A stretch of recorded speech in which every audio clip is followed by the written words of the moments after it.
missing Thanksgiving appetites. I don't even see my closest family half the time. Going out ain't an option, I won't compromise. I got integrity and more heart than Valentine. Kyrie tweeted a book they sell on Amazon, owned by the same folks that told him to apologize. Remember, slaves couldn't read, wasn't allowed. So it's meaning when I tell you I'm black and I'm proud. Murdered us with the sword, that's how we learned religion. Community standards violate my First Amendment. Discontinue from my heritage under these bastards. Life a bitch, they make up lies and give you public lashes. I understand they confused by who the devil is. Why my people get so mad when I tell them this? Valley of dry bones, my niggas skeletons. It's hectic out there, hope you checking on your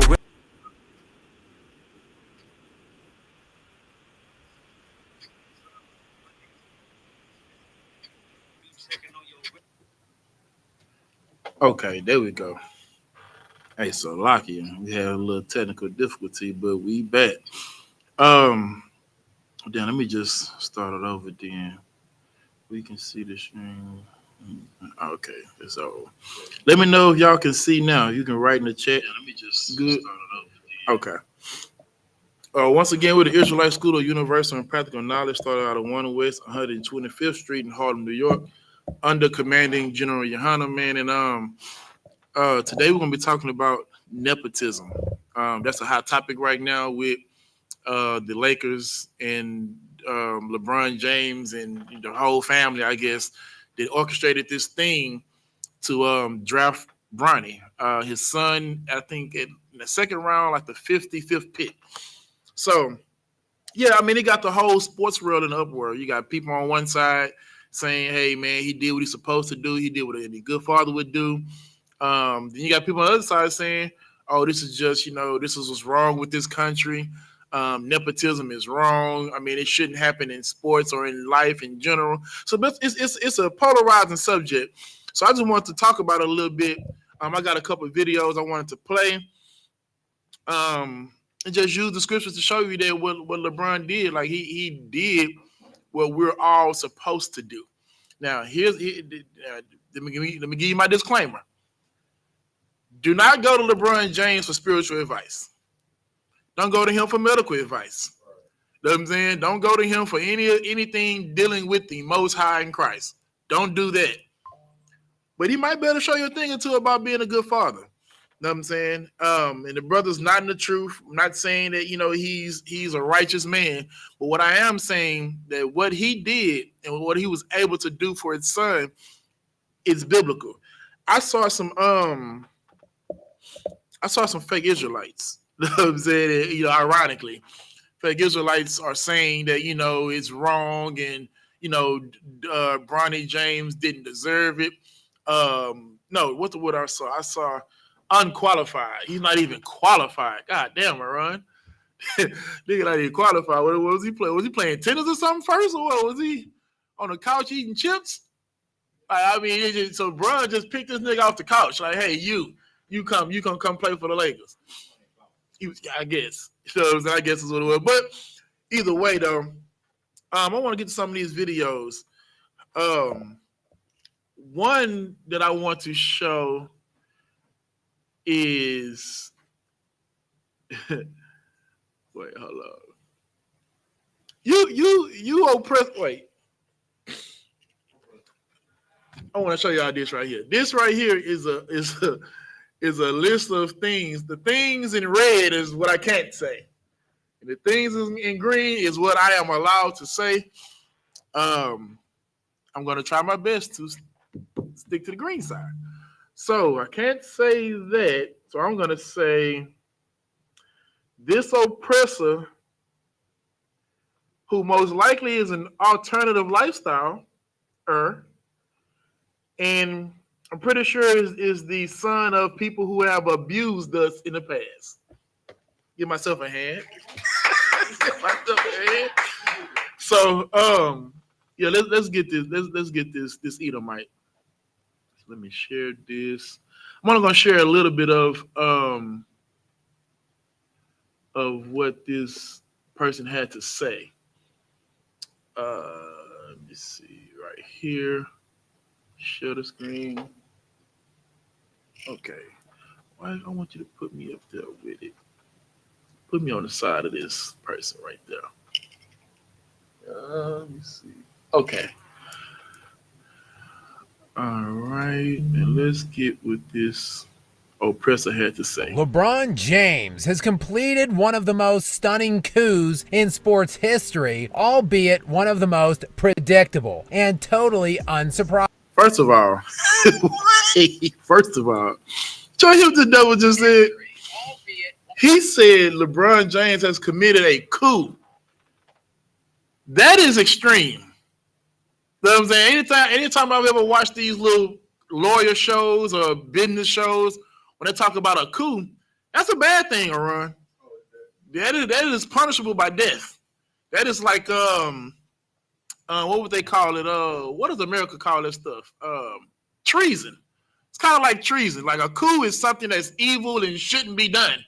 And apparently, that's what LeBron James just did. I'm gonna start it over. Let's hear him say it again.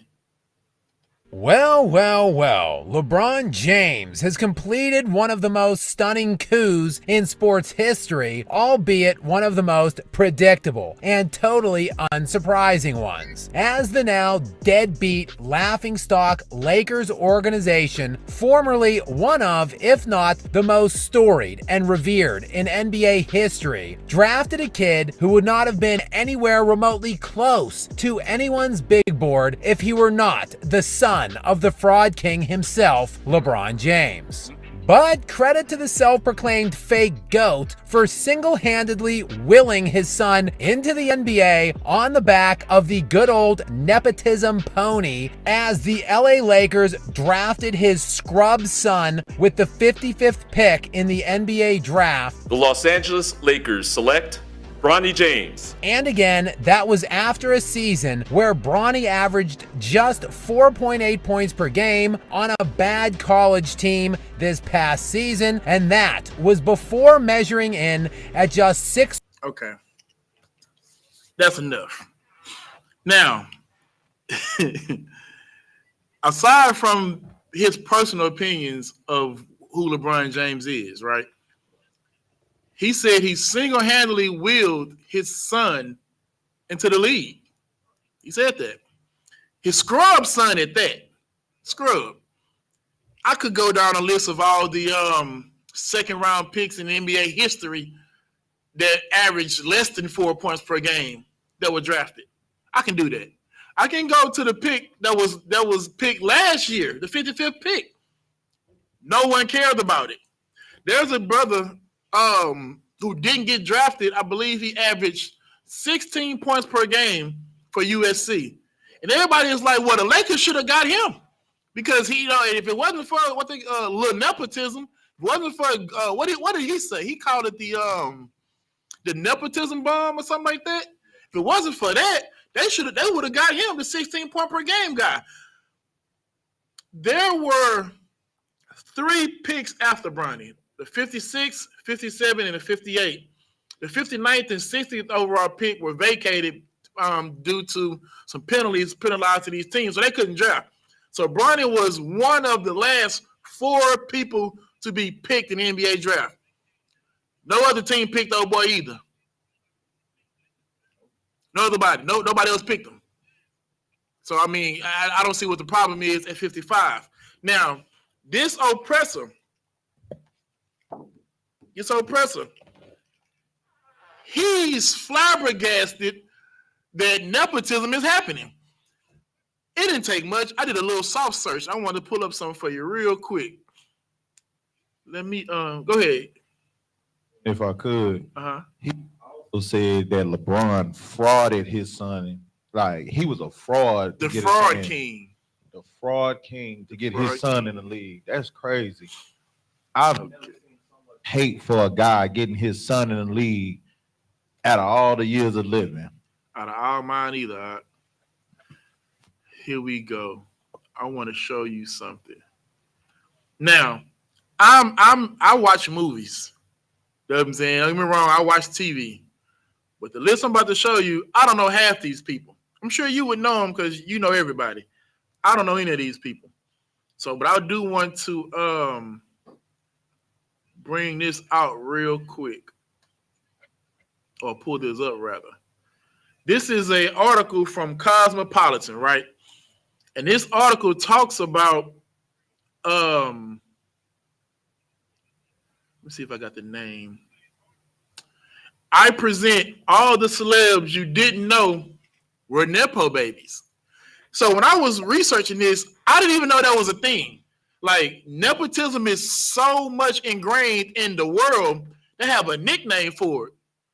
Nepo babies. Have you ever heard of that? Have you ever heard of that? Me either.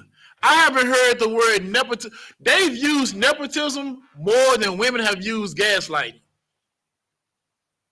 And you know women use that word a lot. Nepotism came out of the blue. I've heard of it before, but I really wasn't familiar with it. But since the 55th overall pick, it's all I've been hearing. It's a new word I've added to my vocabulary. That's how much I've been hearing this word. Now, apparently, this ain't nothing new. So these are Nepo babies. I'm not going to go through this. It's 85 slides of celebrity Nepo babies.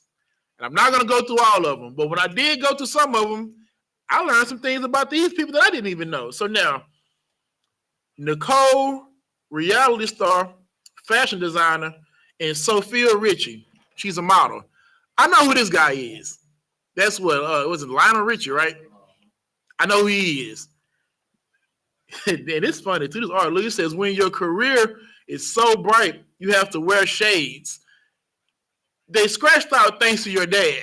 You know what I'm saying? You see that, right? Oh, can y'all see that? Thanks to your dad, right? Now, this is slide number 1. Let's see who else was on here. Emma Roberts. She's an actress. Do you recognize this other lady right here? Julia Roberts. That's Julia Roberts. She was in what, Mr. and Mrs. Smith, I believe. Is that her? No, that's Angelina Jolie. So like that. These oppressors resemble each other. Julia Roberts, Ocean's 11. That's what I remember her from. What else? Anybody? Any other? Pretty Woman. Pretty Woman. Oh, the prostitute. Got you. Who? What else? There's so many. I'm pretty. She's famous. Yeah. This is her niece. This article says, like aunt, like niece. You can't mistake that Roberts family smile. Let's go to another one. Let's see. Y'all recognize him? That's Nicolas Cage. That's Ghost Rider. That's what's his name from National Treasure. Hell, his discography is long. He's been in all types of movies, right? Let's see what it says about him. Nicolas Cage, the actor and producer. As if we needed more proof that Nick Cage is a time-traveling vampire. This is just some gossip right here. Here's a pic of him looking like an actual clone of his father, August, I guess it's Coppola. You know, the brother of Godfather's director, Francis Ford, and uncle of Sophia. This is Nick Cage.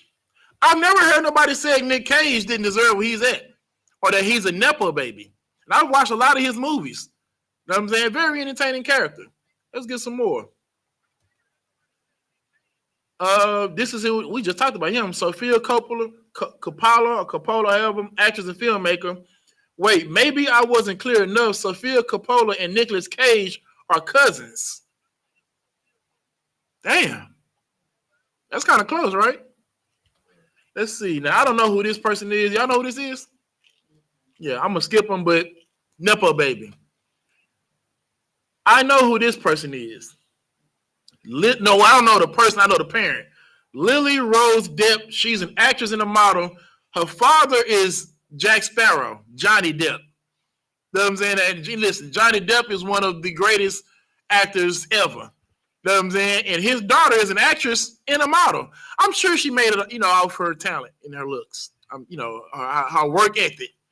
I'm sure she was, someone who was sought out after because she could read a script. Oh man, and her knowledge of the history of modeling. I mean, her and don't think and we're not gonna talk about that thesis she wrote in biology. Her biology thesis was groundbreaking, and she was able to get a chance. Not according to Cosmopolitan. They say having Jack Sparrow as a dad, check. Having a stunning French singer as a mom also checks. So now I don't know these people. So the mom is supposedly famous as well.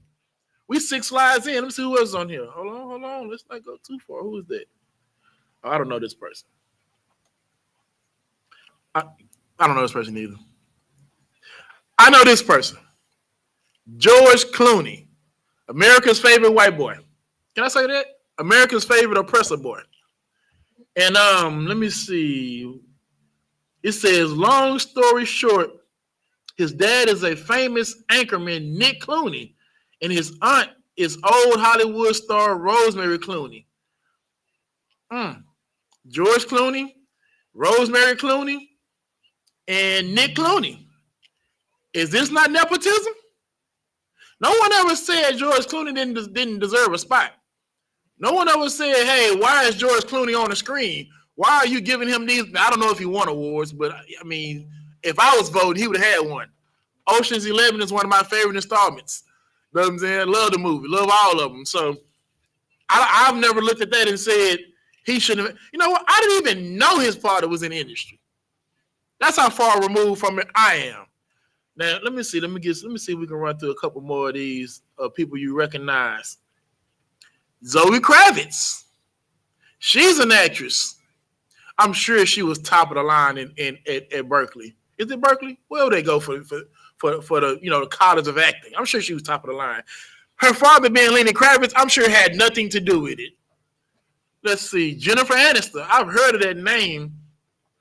From Friends, right? Well, she must have gotten her dramatic Rachel Green hair flips from her Days of Our Lives star father, John Aniston. Didn't even know it, huh? Let me see. Matt Healy, don't know. It was another person on here I wanted to stop at. No. Well, we know about these people. We ain't even got to talk about the Kardashians. Where was the other one there? No. And you notice, we ain't seen too many black people. I've been skipping a lot of these slides. We ain't seen a lot of black people. We ain't seen no Mexicans. We ain't seen no Native Americans. But that oppressor person had a problem with LeBron James. What he said, single-handedly getting his son onto the Lakers. Let me see. Robert Downey Jr. I didn't know this. Even Iron Man needs a little help from dad.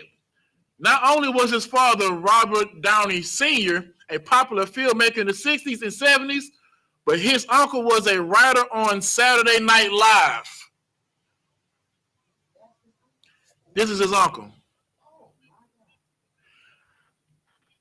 No one ever says. Listen, Robert Downey Jr. doesn't even get flack for playing a black guy in blackface in Tropic Thunder. No one's even canceled him because of Tropic Thunder, let alone nepotism. So what is the real issue here? I'm gonna stop sharing this. Let me stop right here. That's enough of these people.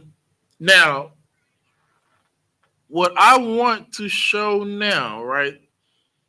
If anybody got any questions too, you can type them in the chat. But if not, I'm gonna just roll with you. You checking it to see if, yeah, see if somebody has any questions. Okay, that's cool. So, to the Israelites, right? So now, fake Israelites, they're taking the stance of that oppressor. Oh man, Bronny wasn't qualified. Oh man, LeBron. Even the title, right? LeNepotism. I got that from one of them. You know what I'm saying? Like, anybody in the school.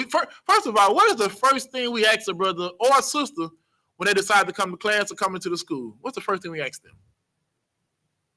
Sister, who is your father? Oh, yeah.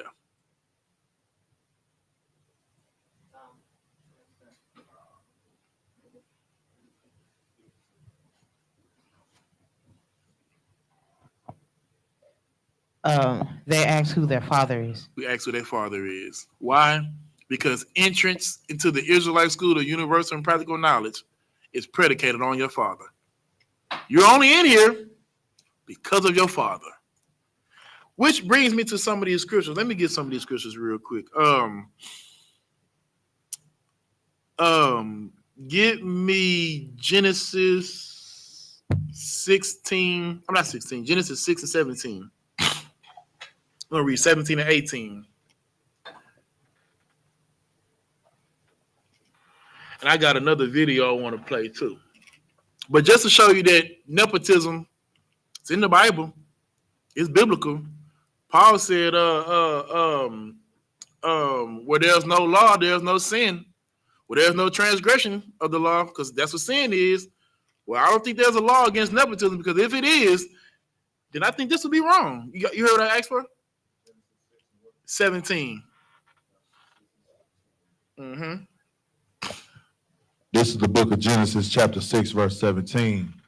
And behold, I, even I, do bring a flood of water upon the earth. Now, this is when the Lord was about to flood the earth because of, and if I could, shout out to Officer Kazak Damar out of Florida last night. He battled some guy on falling angels and if it's biblical or not.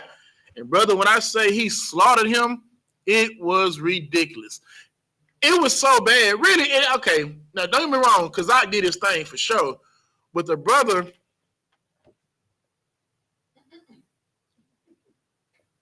unalived himself. He took his own life. That's what the brother did.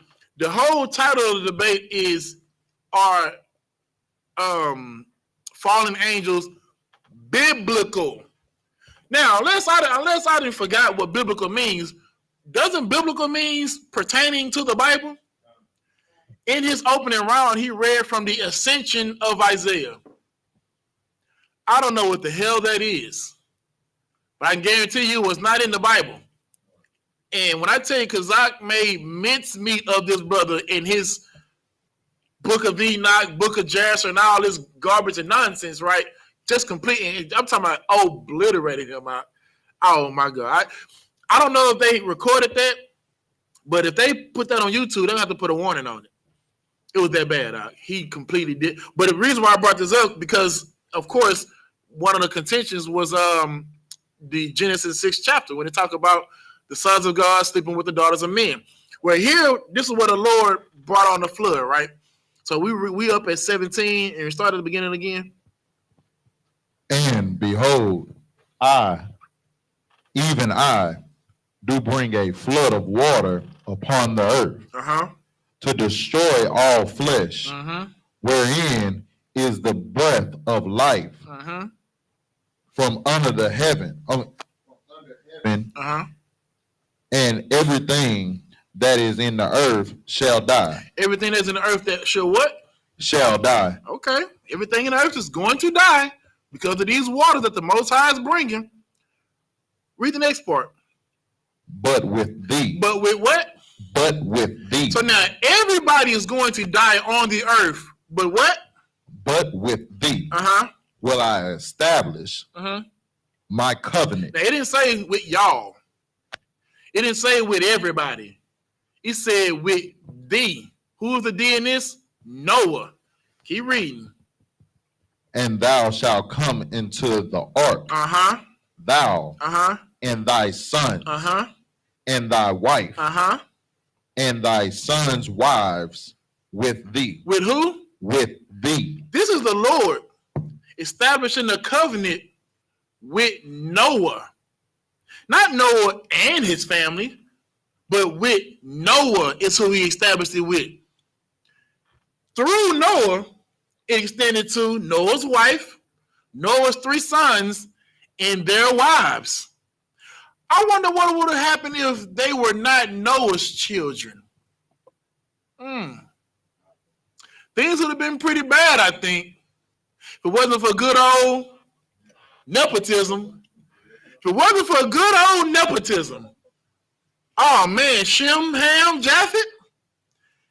It would have been somebody else. Noah and his wife and whoever the Lord would have made come out of Noah's loins. We'd have been talking about it. Would have been Semites. Would have been something else. But because they were the children of Noah, because she was married to Noah, guess what? They were able to be saved. And it wasn't the ark that saved them. No. It was Noah's obedience to the Most High and their relationship to Noah, which saved their life. As a matter of fact, let's get that. Pull up the definition of nepotism. I want to see if this fits this. And when you put it up, just keep it. Because all these scenarios, we're going to see if nepotism plays a part.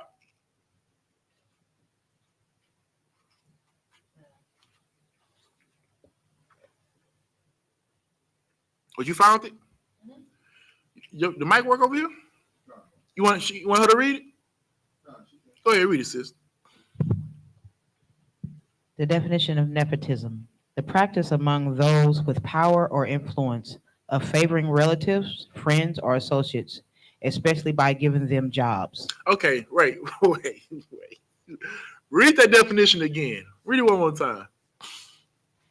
Nepotism: the practice amongst those with power. Stop. The what? With power. The practice amongst those with power to do what? Or influence. Of favoring relatives, friends, or associates, especially by giving them jobs. So now, is this nepotism? By family, by relative, by power and influence. Go ahead in the back.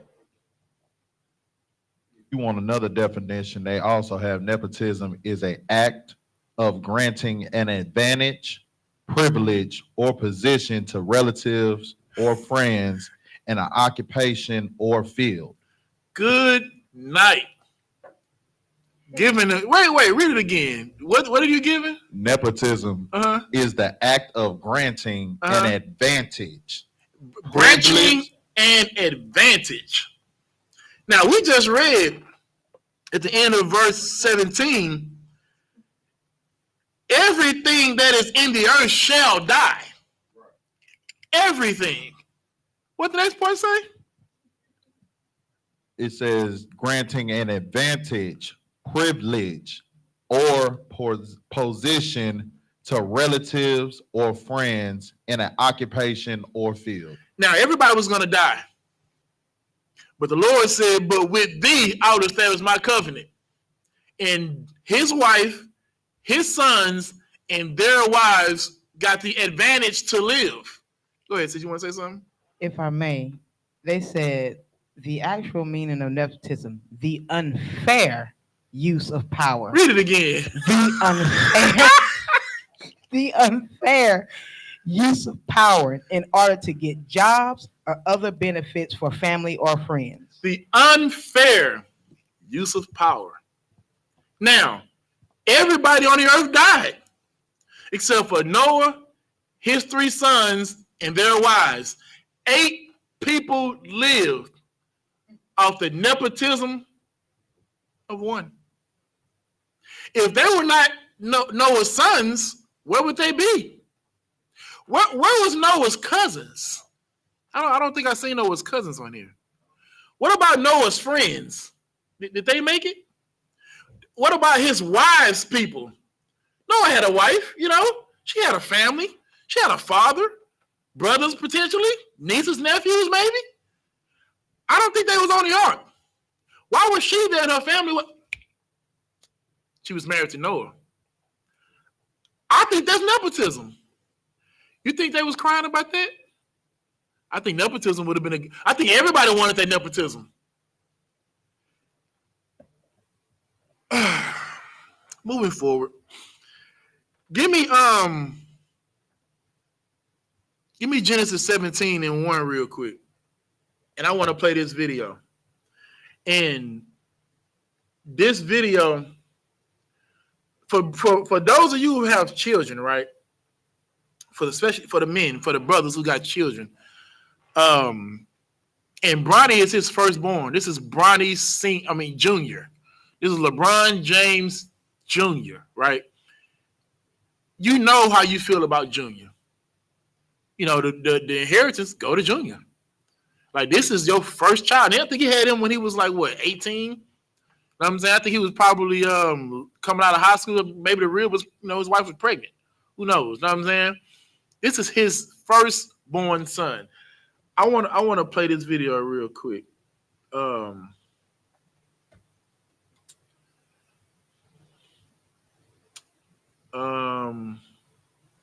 Right.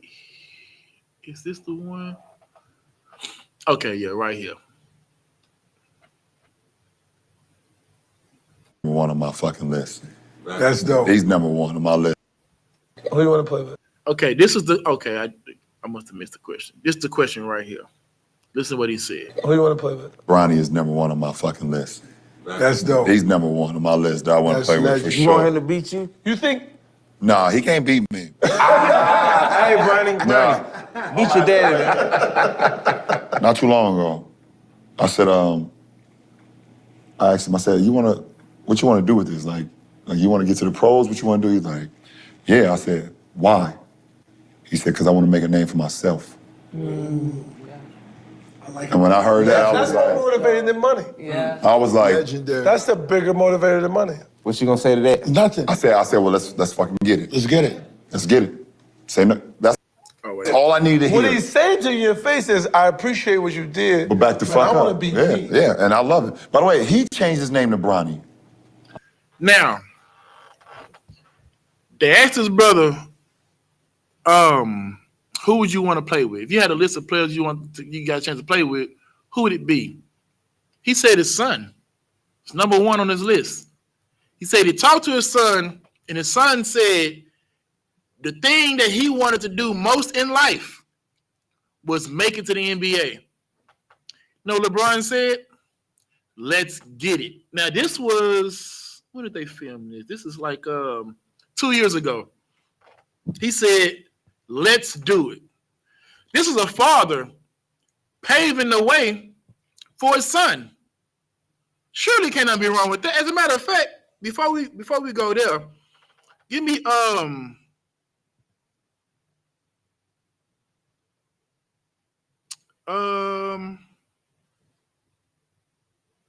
no, we're not gonna go there yet.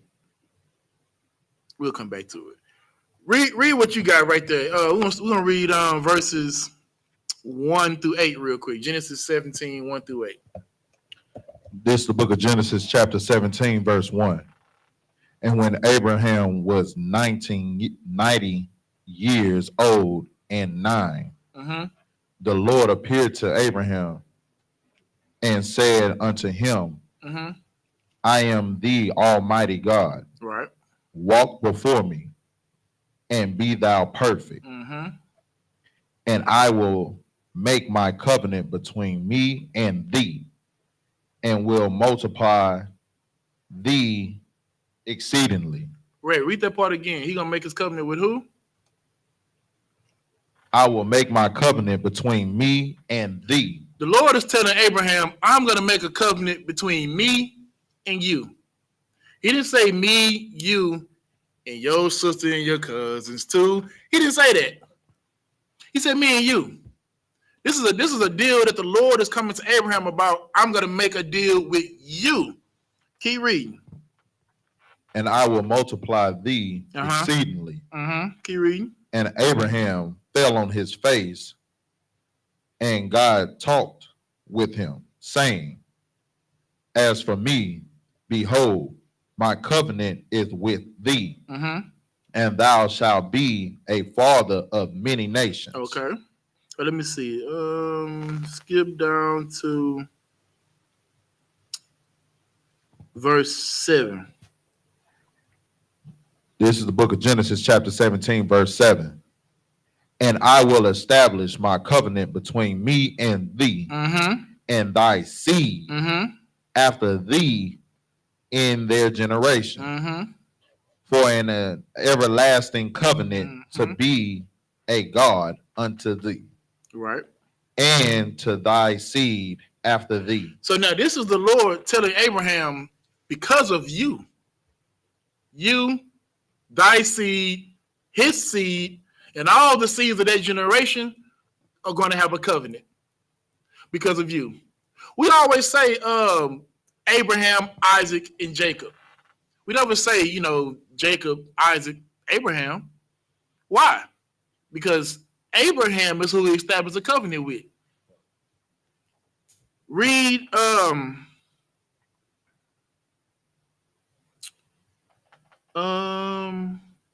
okay. Now drop down to verse 18. This is where it gets interesting.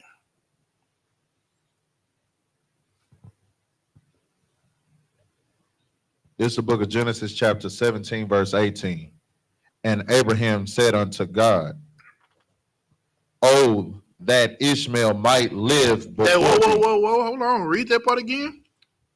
And Abraham said unto God, "Oh, that Ishmael might live before thee." Now. This is Abraham pleading for Ishmael's life. I find that interesting because usually when people get here, I don't know if they understand where in the timeline they are. Because the Lord said, "I am going to establish a covenant with you and thy seed." Who's his seed right now? In what we're reading? You on the mic? Ishmael. So why did he say unto the Lord that Ishmael might live before thee? Why did he say that? Because obviously the Lord ain't talking about Ishmael. Why didn't he mention Isaac? You got that definition about the unfair? Pull that up. Don't read it yet, but pull that up. Read the next part. Verse 19. And God said, "Sarah, thy wife, shall bear thee." Wait. Read it again. And God said, "Sarah, thy wife, shall bear thee." Stop. She'll do what? Bear thee. Shall bear, right? Not has bared, is bearing, or just bared. Shall bear. Right. Meaning this ain't happened yet. So this covenant that he established with Abraham and his seed, this seed isn't even here right now. Ishmael is, but the seed the Lord talking about ain't even here. Keep reading. Sarah, thy wife, shall bear thee a son indeed, and thou shalt call his name Isaac. Let's call him what? Isaac. That's important. Keep reading. And I will establish my covenant with him for an everlasting covenant and with his seed after him. Now, this is the Lord telling Abraham, I'm going to pick Isaac and I'm going to make a covenant with him because of you and Sarah. Because Sarah was prophesied to have a child. Abraham didn't believe it. Sarah didn't believe it. So Sarah suggested that he get with Hagar, how you pronounce her name? And he had Ishmael. But this is not the son whom the Lord said I was going to choose. This is not the seed that I'm going to put my name with or my covenant with, because this didn't come from the woman who I said was going to have it. He said Sarah shall bear. Seems like Isaac is only going to be the seed because who?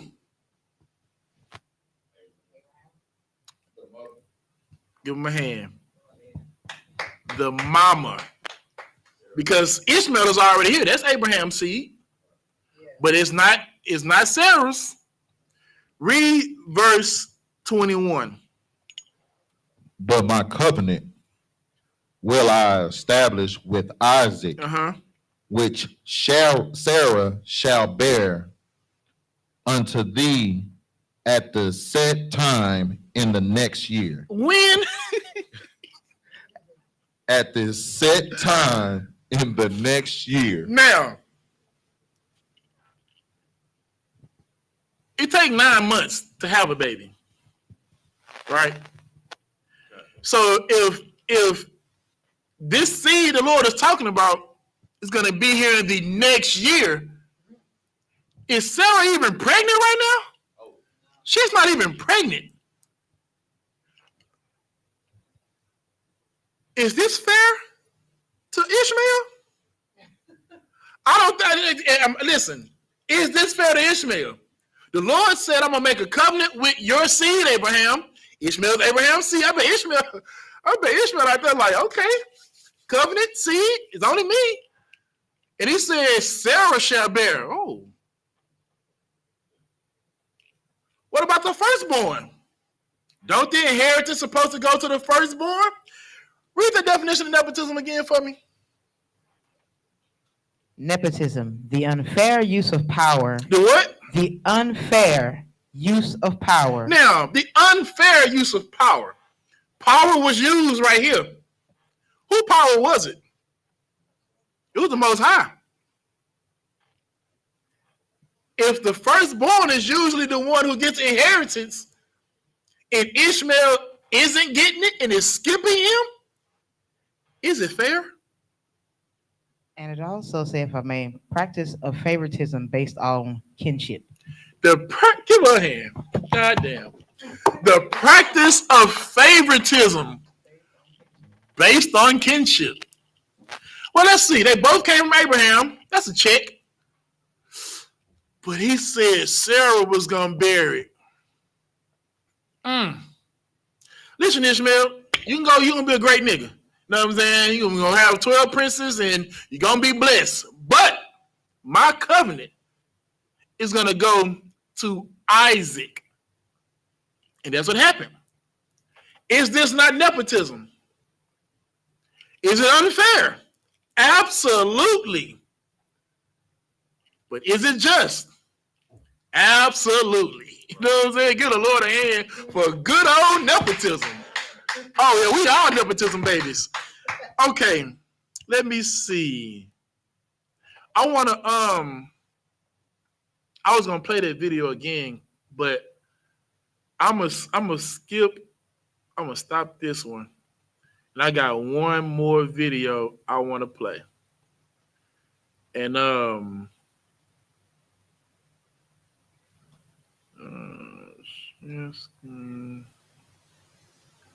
this one right here. Okay, I'm gonna share. Okay, now if y'all don't know, for people who don't know much about Bronny James, he was, I want to say, like top 20 in his class coming out of high school. He elected to go to USC. Before the season started, he had he suffered cardiac arrest on the practice court, right? This brother almost lost his life doing the thing that he said he wanted to do. Mind you, that video from Bron was 2 years ago, so meaning Bron is still in high school, senior year. So this thing hadn't happened yet. Know what I'm saying? So now we fast forward, Bronny suffers cardiac arrest. They don't, let alone playing basketball, they didn't know if he would live. Like, as a parent, as a father, that's something that you would never wish on anybody.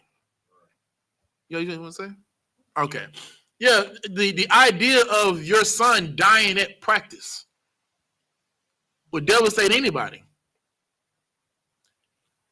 Well, the brother made a full recovery and continued playing for USC, which is why he averaged the 4 points per game. He was out damn near the whole season because he suffered something that will be career, life-ending. He was able to fight back and earn his way back on the team and earn his way into the draft that you said was orchestrated by his father, single-handedly picked somebody who didn't deserve it. It was unfair. Let's listen to what he said right here. This was posted like a month ago.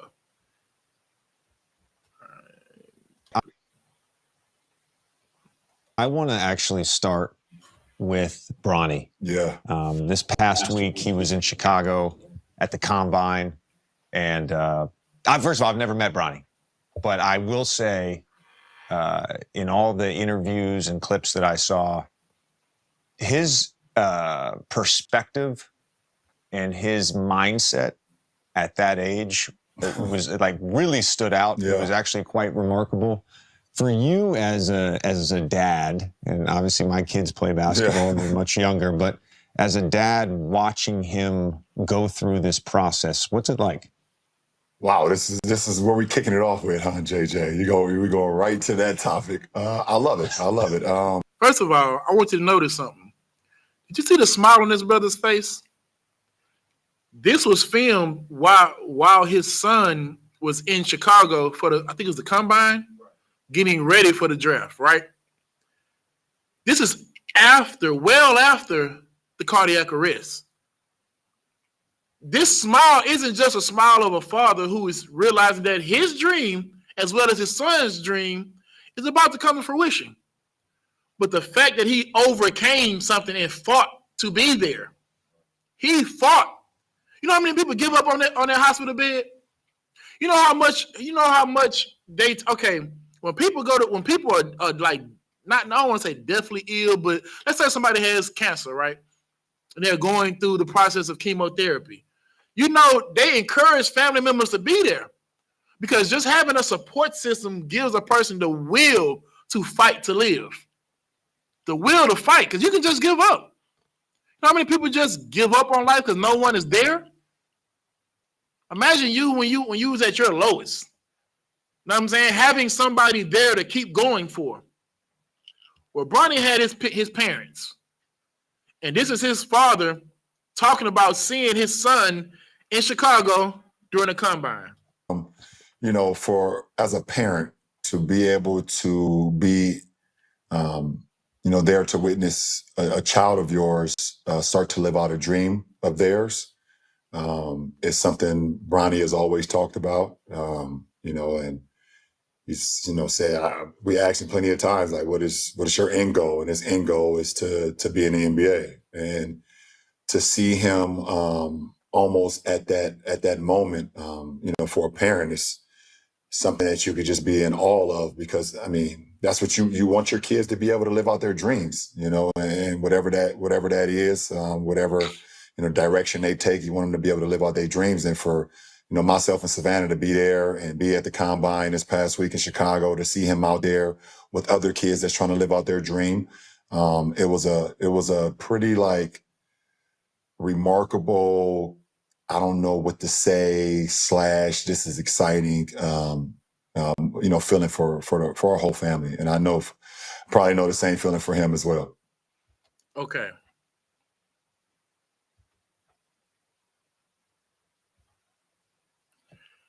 Give me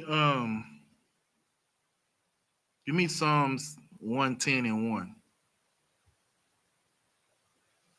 This is a father, right, who 2 years ago was asked, who do he want to play with most? He said his son. His son said it was his dream to make it to the NBA. The father said, let's get it. That oppressor accused this brother, whether it's true or not, accused this brother of single-handedly orchestrating everything. What do you call it? A coup. He ran a coup to get his son drafted in the NBA. Read what you got. This is the book of Psalms, chapter 110, verse 1. The Lord said unto my Lord, sit thou at my right hand. Read it again. The Lord said unto my Lord. This is, you know who wrote the Psalms? David wrote the Psalms. This is David talking to his son, Solomon. What did he tell Solomon? The Lord said unto my Lord, sit thou at my right hand. No, go sit somewhere else in the back. Sit thou at my right hand. No, go sit somewhere else and fight your way up here. Sit thou at my right hand. He told Solomon to sit at my right hand. Not stand up, not gird your loins. Sit at my right hand. Keep reading. Until I make thy enemies thy footstool. Make thy enemies thy what? Thy footstool. Thy what? Thy footstool. This is David telling his son, sit at my right hand until I make your enemies thine footstool. That's a father that loves his son. Right. That's a father that will do whatever he has to do to make sure his son gets the kingdom. Right. Well, LeBron James did everything he could have to do for his son to live out his dream. Is it nepotism? You absolutely right it is. Absolutely. It was nepotism when LeBron did it. It was nepotism when Noah did it. It was nepotism when the Lord gave it to Isaac over Ishmael. And it's nepotism right now for him giving it to Solomon. That's exactly what it is. He said, I'm going to fight for you to get this done for you. That's a father. That's a real man. Now, am I telling you to go get spiritual advice from LeBron James? I am not. Don't do that, brother. If you want to learn how to, lay up in traffic, you know what I'm saying? You holler at the boy. You want to figure out how to drop a dime, he's number 4 in NBA history. You want to learn how to get a bucket, he's number 1 in NBA history. Although you can find a person who's better skilled. You know what I'm saying? Go ahead, what you got? Salaki, if you want to learn how to make sure that you can stay playing basketball for a bunch of years. How can I forget that? If you want to figure out how to play at a high level for 20 years in the NBA, you go to him. But to come down to the Most High in Christ, no. I'm not telling you that that's the brother. But what I am saying, what he did is biblical. And we see it right here. As a matter of fact, give me and this is what bothered me, right? Give me Deuteronomy 7:6. For the fake Israelites, right, they came out and said, well, he's not qualified. Oh, well, Bronny James, he wasn't that good. What does the old person call him? A scrub. You know what I'm saying? He's a scrub. And we got some of our people who agree with him, who agree that the brother didn't do anything to deserve it. He was unqualified and all that. But I just want to bring you back to what you are and why you're even here, why you're even in the truth if you're in the UPK, and why you think you're still in the truth when you're not in the UPK. It's not because you were the greatest, but we're going to read it. Read what you got out. Read Deuteronomy 7 and start at verse 6. It's the book of Deuteronomy, chapter 7, verse 6. For thou art a holy people unto the Lord thy God. Mm-hmm. The Lord thy God has chosen thee to be a special people unto himself. Above all people. Above all who? Above all people that are upon the face of the earth. So now fake Israelites will read this to you or read this to themselves and feel like now they're a priest. Now they can go out and teach people. Oh man, listen, we are above all people. We better than everybody. Well, when you say that Bronny James isn't qualified, I don't think we was either. Read the next verse, Art. Verse 7. The Lord did not set his love upon you, nor chose you, because ye were more in number. He didn't pick us because we was the biggest, Art. No, he didn't do that. He didn't even pick Isaac because he was the first, because Isaac wasn't. He didn't do that. That's not why he picked you. He didn't. If you know anything about the scriptures and how the nations came about, we were the youngest nation to be established, the last nation to be established. Esau even came out before us.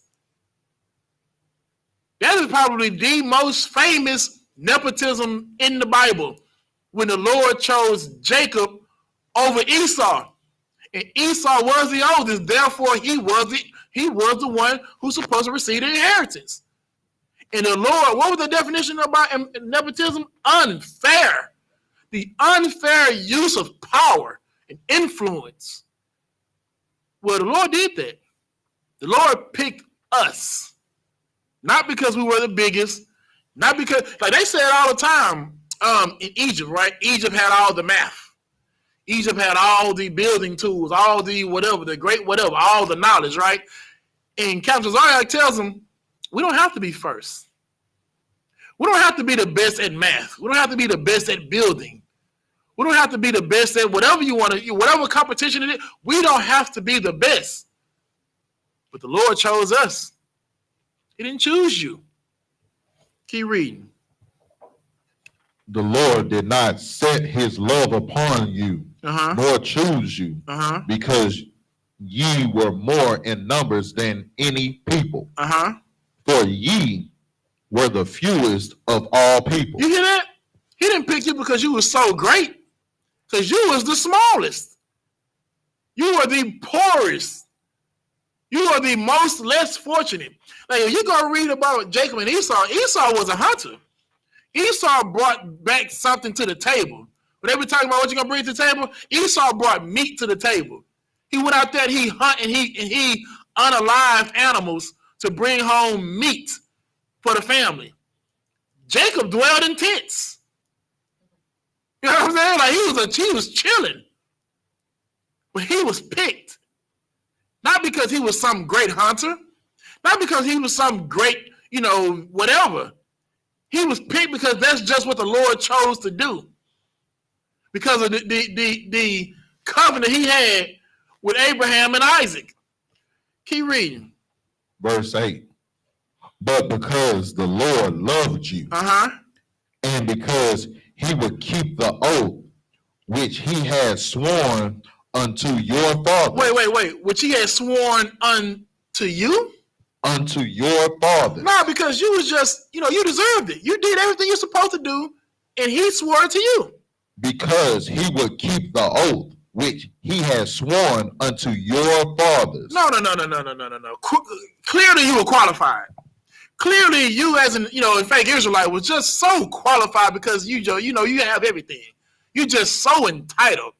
You just, you got all the knowledge, all the expertise, everything. You were just so good at what you do. That's not what the Bible said. He picked them because of what?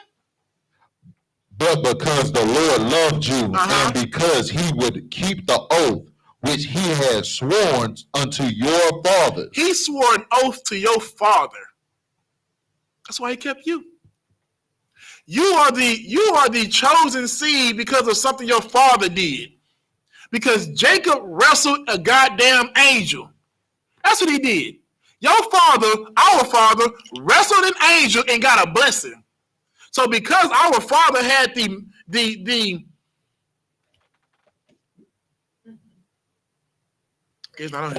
he had the nuts to wrestle an angel, we reaped the benefits of that blessing. Not because we were the best, we were the weakest. Not because we were the first, we were second. We were the last nation. Not because we were the biggest, because we were the few in numbers, but because of the oath that he swore unto your father. Keep reading now. Has the Lord brought you out with a mighty hand? The Lord brought you out with a mighty hand because of a deal he made with your daddy. Not because of you. Not because, if you know, like we were in Egypt doing as the Egyptians do. We wasn't set apart. We wasn't holy. We were just like them. So much so that when we came out, Moses had to give laws so you don't go back. So you don't eat the way they eat, talk the way they talk, drink the way they drink, eat what they wear your hair the way they wear theirs. Majority of those laws that he gave in Leviticus was because that's what the Egyptians were doing. They were being LGBTQ members. No, that's on here. I'm good. They were being LGBTQ members in Egypt. The Lord said, a man that lie with mankind is an abomination. They were eating pork in Egypt. The Lord said, you shall not eat the swine. The swine is unclean to you. They were abusing women in Egypt. The Lord told you that an abuser will be put to unalive. You will not live for abusing women. That's what the Lord did. Because of an oath he swore to your father, not to you. Keep reading now. Has the Lord brought you out with a mighty hand and redeemed you out of the house of bondmen from the hand of Pharaoh, king of Egypt. Now drop down to 17. This is the book of Deuteronomy, chapter 7, verse 17. If thou shalt say in thy heart, these nations are more than I. These nations are what?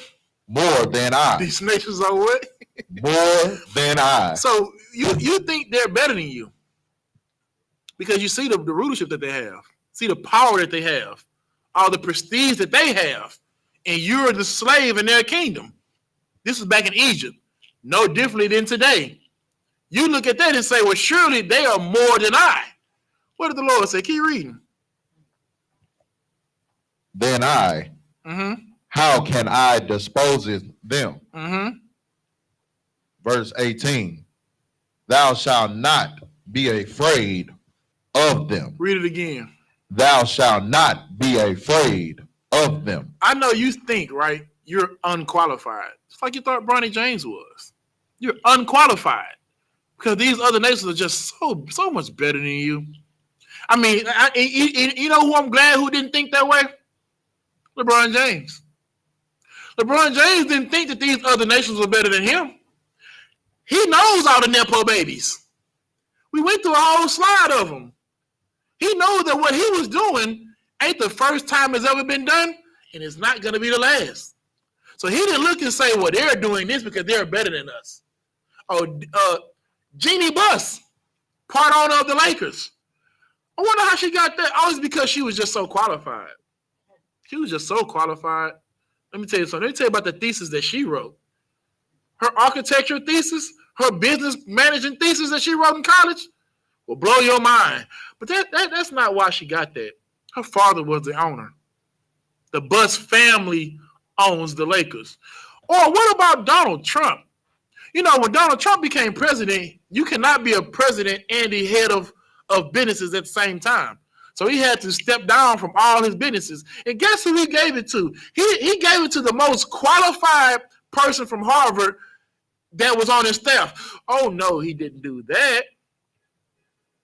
He gave it to his sons and daughters because they were so qualified. Listen, you ought to read the Intro to Business by Melania Trump. You know what I'm saying? By Eric Trump. I'm telling you, his thesis, you will let him run your house by how well he wrote this paper. Of course, I'm kidding. He got the job because he's his father's son. You understand what I'm saying? Donald Trump didn't think it was above him to pass down his business to his sons. He didn't think it was so. Or what about Jeff Bezos? Everybody know him. Ain't that the Amazon dude, right? He's so rich. And I mean rich. That when he divorced, his wife became one of the richest people in the world. Top 5. That's how much money he got. He got so much, or had so much money, that when he divorced, his wife jumped from not on the list to probably a competitor. That's how much money he had. You know how he started that? Take a wild guess. His father gave him $150,000. I'm sure it was because of, how well his credit was, and the bank knew that because of his portfolio. I mean, you saw the portfolio. Have you seen Jeff Bezos' portfolio? I mean, I'm telling you, brother, that's not why he got it. His daddy gave him $150,000, and he started Amazon. Even Donald Trump. Donald Trump is so lost in reality, right? When he talk about how he started in business, he say he got it out the mud. He got it on his own. All it took was some measly loan his father gave him of $1 million. Back in that time, $1 million in the 70s. Probably ain't that much, but it damn sure worth more than what regular million is today. Just a measly $1 million. Listen, that's all. That's all it was. He didn't go to the bank. He went to his daddy. His dada gave him $1 million and he became president eventually. But y'all got a problem with LeBron James getting his son into the league. I think they're very hypocritical of you. Who else? George Bush Jr. Do you not know there are rumors out that George Bush Jr. dodged the draft? This nigga didn't even go serve. George Bush didn't serve. Or if he did, no, I take the back. No, that's not what I'm saying. He didn't go to war. He avoided the war. But I'm sure his politics was just remarkable. Oh, brother, he's, the way he broke down on the economy and his plan for America was just great.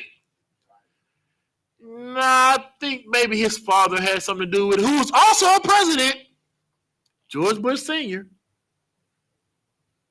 If you look up every president, and I mean every president, they all got in off nepotism. Even Obama. Go look it up. Obama has ties to other presidents.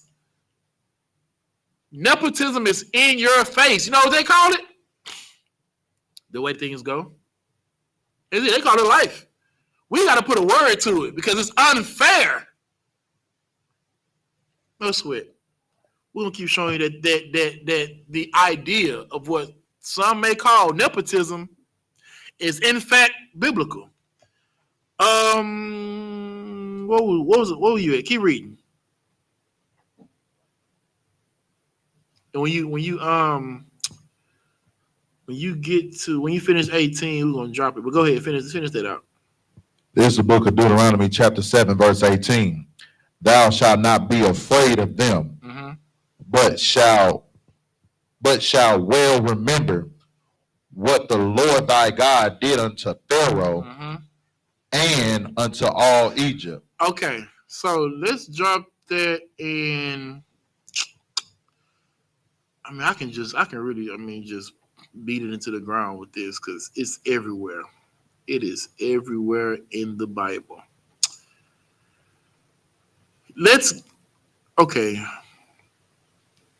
Give me Luke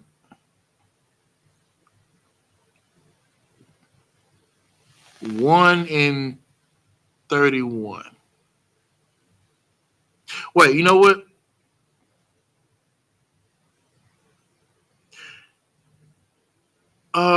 Give me 2 Samuel first.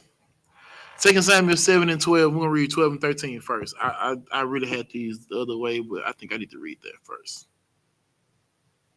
2 Samuel what? 7 and 12. Yeah, let's see if if LeNepotism is wrong. Read when you got it. This is the book of 2 Samuel, chapter 7, verse 12. And when thy days be fulfilled. Read it again. And when thy days be fulfilled. This is the Lord talking to David. Read it, keep reading. And thou shalt sleep with thy fathers. I will set up thy seed after thee, which shall proceed out of thy bowels. Out of where? Out of thy bowels. And read the next part. And I will establish his kingdom. Now, this didn't say, and when you sleep with your fathers, somebody's going to take over and we're going to put the best person, who's qualified to lead the kingdom, we're going to put it in his hands. That's not what the Lord told David. The Lord said, when you sleep with your fathers, I will set up your seed after you. And I will establish his kingdom. Keep reading. Verse 13. He shall build an house for my name. And I will establish the throne of his kingdom forever. For how long? Forever. So now the Lord didn't say We're going to figure out, who's the best qualified to lead this nation. We're going to have this one, big council. And we're going to just, open the floor up to men who y'all think are worthy enough to establish in this kingdom. Because that's what we did at first. That's how we got Saul. See, the Lord didn't want to give us a king. We begged the Lord to give us a king because all the other nations had him. So the Lord obliged us. We had judges and prophets. You know what I'm saying? And he was like, you know what? You want a king? No sweat. We picked Saul thinking that he was going to be the one. Well, the Lord chose David. And the Lord is telling David, I'm going to choose someone from your bowels. He didn't say I'm going to choose the most competent or the most fit or the most qualified. No, he didn't say that. He said, from thy bowels would I pick him, and he's going to reign on your throne forever. Now get me Luke 1:31. Now give me that. This is the book, Luke, chapter 1, verse 31. And behold, thou shalt conceive in thy womb. Now, if I could, 1 second. So this is the angel talking to Mary. This is when right before Christ was born. So the angel came and visited Mary. There's an angel that came and visited Joseph. This is Luke's account of when the angel came to visit Mary concerning Jesus Christ. Go ahead. And behold, thou shalt conceive in thy womb and bring forth a son and shall call his name Jesus. He shall be great and shall be called the Son of the Highest. And the Lord God shall give unto him the throne of his father David. So now how is he getting this throne? The Lord God shall give unto him the throne of his father David. So because David's his daddy, he's going to get this. Because the Lord swore to David, out of your seed, out of thy bowels shall I raise up one who's going to sit on your throne forever. The angel tell Mary and Luke that the Lord's gonna choose him to sit on David's throne. All the hard work David did. And David did some hard work. One of my favorite classes is when General Muhammad broke down how the tribe of Issachar was paramount in bringing about the unity of Israel. I mean, it without them, without the so-called Mexicans, David would never have united the kingdom. And the kingdom was the only time the kingdom was united. It's under David and parts of Solomon. After matter of fact, when Solomon sinned, right, the Lord said, I'm going to split the kingdom. I'm going to take the kingdom from you. But because I loved your father so much, not because I love you so much, not because you're just so great, Solomon. No. Because of your father, I will not take the kingdom from you. But I'm going to take it from your sons. You see that? The Lord loved David so much that even when Solomon sinned, he didn't want to punish Solomon. He didn't want to take it from Solomon because of his father. Took it from his sons, though. So under David and under Solomon was the only time Israel was ever united. And the Lord said, because of your father David, I'm going to give him this throne. Keep reading. Verse 33. And he shall reign over the house of Jacob forever. For how long? Forever. So not only is this person I'm going to give the throne to, he's the last nigga getting it. He's going to reign over it forever. Keep reading. And of his kingdom there shall be no end. And there will not be an end to his kingdom. Now, this is before Christ got here. Right. Now, when Christ got here, he went to work out. It was prophesied he was going to get it. But he still went out there and done it. He did the work in the temple, schooling the priests, schooling the Pharisees, picking the disciples, establishing the truth, teaching these brothers, and then ultimately giving his life for his people. Christ taught us that a master is not better than a servant. That's what he taught us. He taught us how to love one another the way he loved the church or the Israelites, the school. To give your life for. He told brothers to love your wives the way you love yourself. He didn't just, although it was prophesied that he would get it, he got it and then went to work with it to establish it. He didn't sit on his loins. Right? He wasn't a child that was promised a throne and never did any work for it. Oh no, he absolutely got it. You know who else got it too? Bronny James. Yeah, he wasn't sitting at home playing video games. He wasn't, a truck driver. He didn't work for UPS. You know what I'm saying? Or FedEx or something like that. He wasn't doing DoorDash and Uber Eats, and then LeBron was like, come here, nigga, you're gonna be the 55th pick. I mean, he did go to college, right? I mean, he did make it, he did go play in the combine. He did register for the draft. It ain't like he was just sitting on the couch not doing anything. He did come back from cardiac arrest. I don't know. You tell me. I think he earned it. Same way Christ earned it. Go ahead. Salaki, if I could, I don't know too many people that made it into the NBA without having to go through the combine. Give him a hand. Like, you got to go through the combine unless you was just a dog in high school and in college. Now, and that's true. Okay. Remember, he wasn't picked number one. Number one would have been ridiculous. Even with the 17th pick that they had, would have been ridiculous. We're talking about the 55th pick. The 55th. You don't think you wouldn't waste the 55th pick? Who was the 55th pick last? You don't know. No one knows. You got to Google it. The year before that, good night. The year before that, who even cares? And I tell you, next year, no one's going to care about this. No one gives a damn about the second round. Outside of the lottery, no one even cares. But you know why they cared about this? Because this is King James. You understand? Like, and guess what? The Lord told King David, your son is going to rule.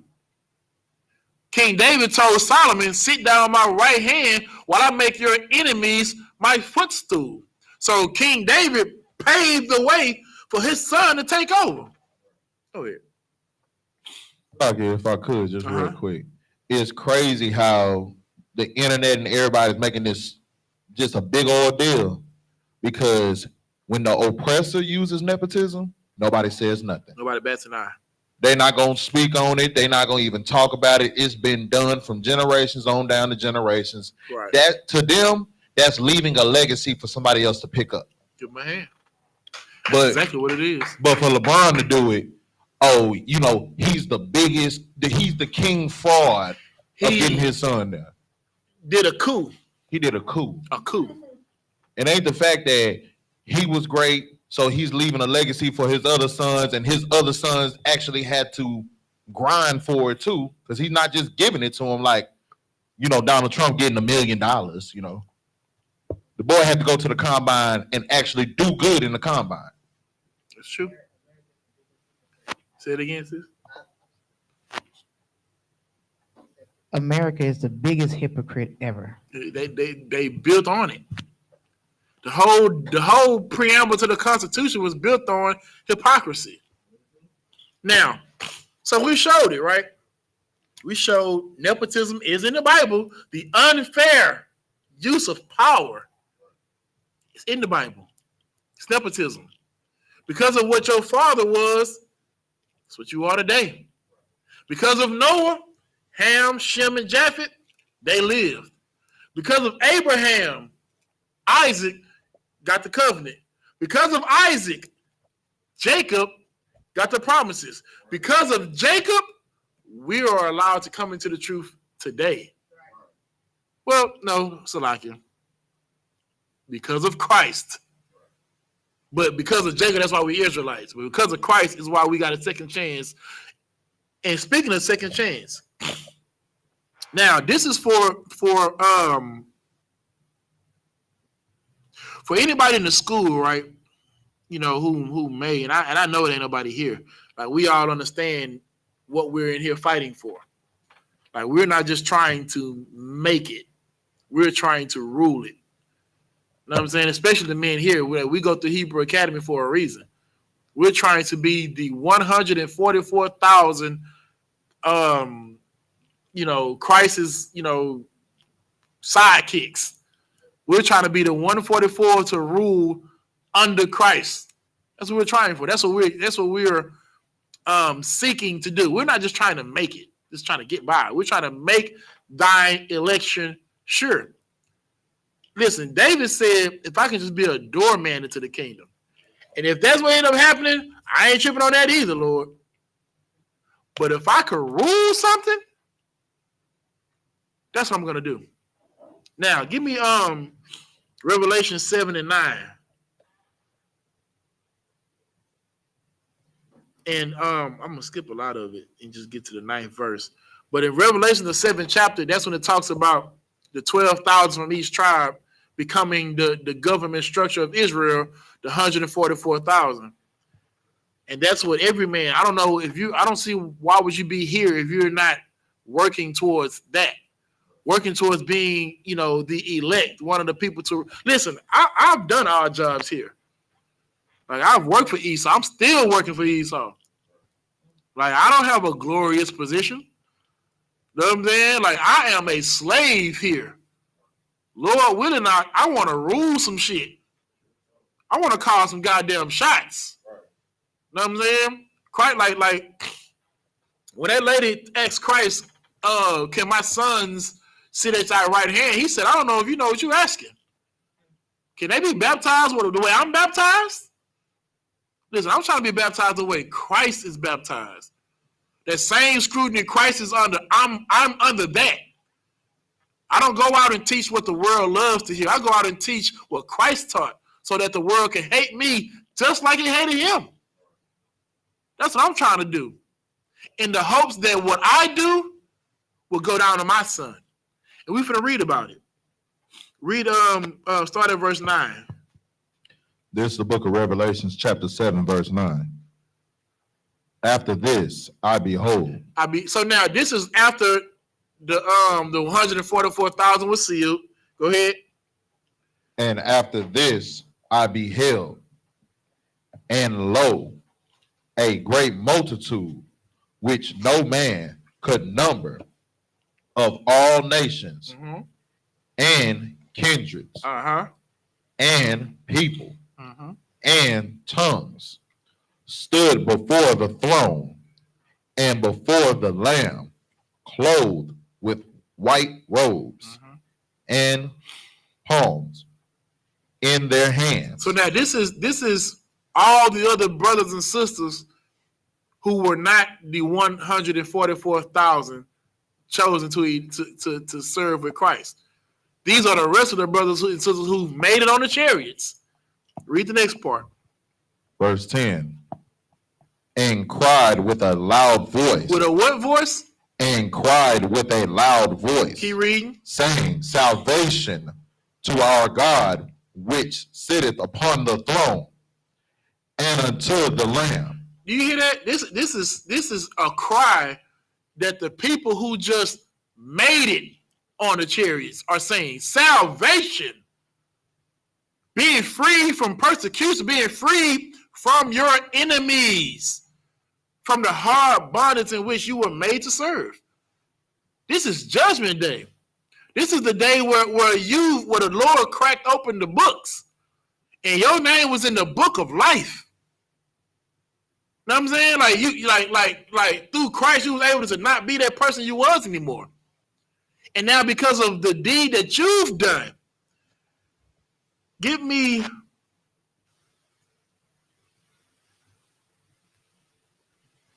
Let's go to Revelation 20 in verse 4 through 6, and we're going to get up out of here. But I want to make sure I bring this home. There's the book of Revelations, chapter 20, verse 4. And I saw thrones. Salakia. Yeah, and I saw thrones, and they sat upon them. And judgment was given unto them. And I saw the souls of them that were beheaded for the witness of Jesus and for the word of God, and which had not worshipped the beast, neither his image, neither had received his mark upon thy forehead or in the hands. And they lived and reigned with Christ 1,000 years. Now, this is the people we just read about. The 144,000 and all the other brothers and sisters who made it onto the chariots, who were not, the governing body of Israel, but they still made it into the kingdom. They're living and reigning with Christ for 1,000 now. This is what they're good. This is a revelation, so it's a dream. So this is something that's a future prophecy. This is what's going to happen. They're going to rule with Christ for 1,000 years. Now, it's not exactly 1,000. The Bible isn't always specific when it comes down to numbers or years or time itself, but this is for a very long time. These people are going to rule with Christ for 1,000 years. Read the next part. Verse 5. But the rest of the dead But live. the rest of the who? The rest of the dead. But the rest of the who? Dead. Live not again until the 1,000 years were finished. You hear that? But the rest of the meaning, the people who didn't make it on the chariots, the ones who didn't make it in the book of life, the ones who didn't, who the Lord pulled up and their works and saw that they were wicked, they didn't get salvation. They didn't get to go into the pearly gates. No, they didn't get that. Those dead people, they didn't come back for that 1,000 years. Now,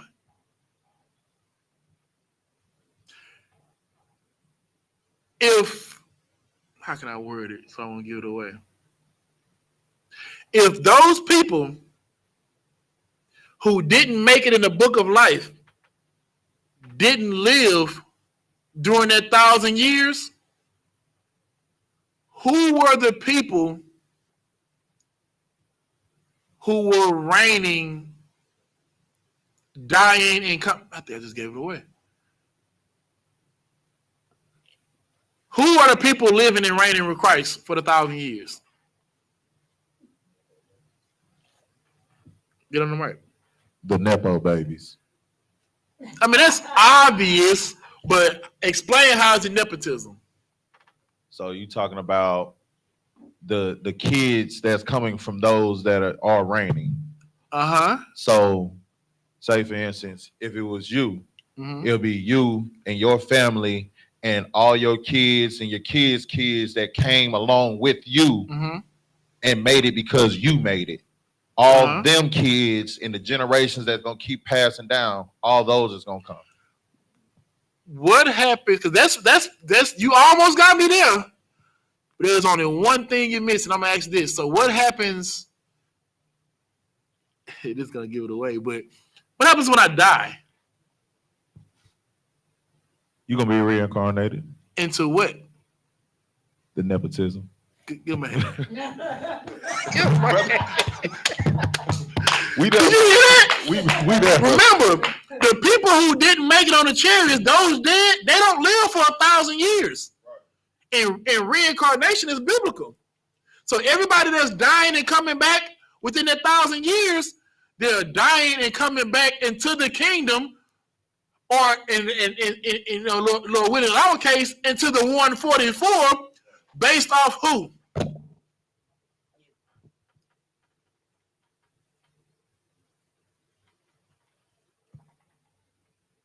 Based off who? Based off the 144,000 that lived. Based off who? You, the people that made it, the first 144. The whole class we were talking about, based off who? Your father. Your father. Get that? Based off your father. The 144 and along with everybody else in the kingdom are going to reign for 1,000 years. And the dead is not going to come back for 1,000 years while they're reigning with Christ. And those people being recycled and cycled in through reincarnation are coming back through the seeds of their father, through these royal bloodlines and these quote unquote government positions under Christ because of who their father was. I mean, it don't get no more. How flat can it get? It's already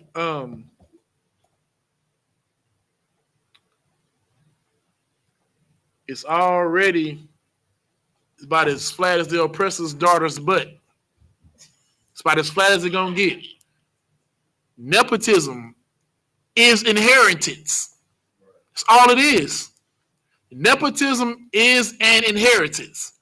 And in a day where black men are not celebrated at all, they praise Dwayne Wade for his courage to let his son become a girl. That's wicked. You ain't not in the truth. That is wicked. That is a abomination.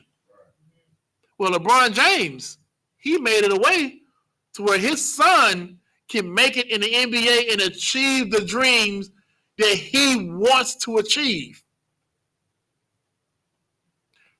I think that's righteous. I think that should be celebrated, applauded. I think that's what a black man should be doing for his family. And guess what? Everybody that's sitting in these classes, going to these Passovers, getting these Hebrew names, you're only there because of who your father was.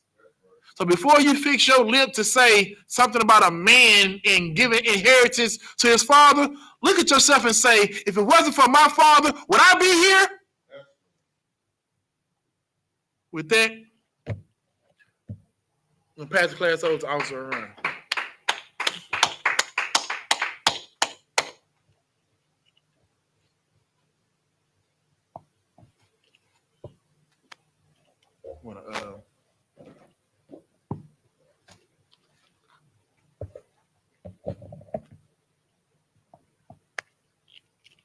This is the I.S.U.P.K. security announcements. We are the I.S.U.P.K. started out of 1 West 125th Street, Harlem, New York. Rules for new brothers and sisters. When a new brother or sister comes into the school, they are off limits for 6 months. They are to be saluted only. They are here to shed themselves of the world.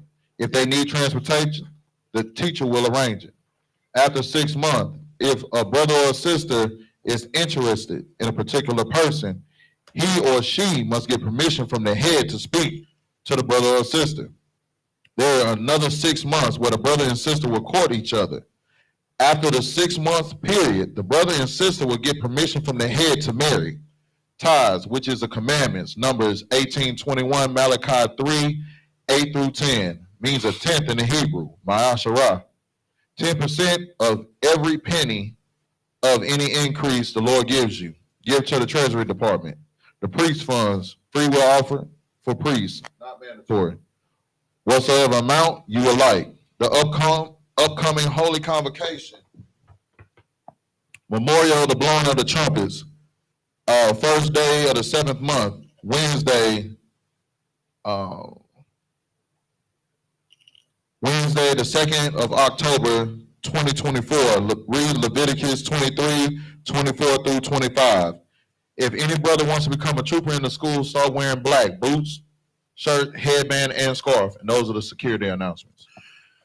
Also, for anybody in the Houston or I think it's the whole South Texas area, I think it's Tropical Storm Bureau right now. But if you need any water, any non-perishables, make sure you get with your camp leaders and prepare like the ant. because we don't know what it's going to be. I think it's supposed to hit tomorrow, right?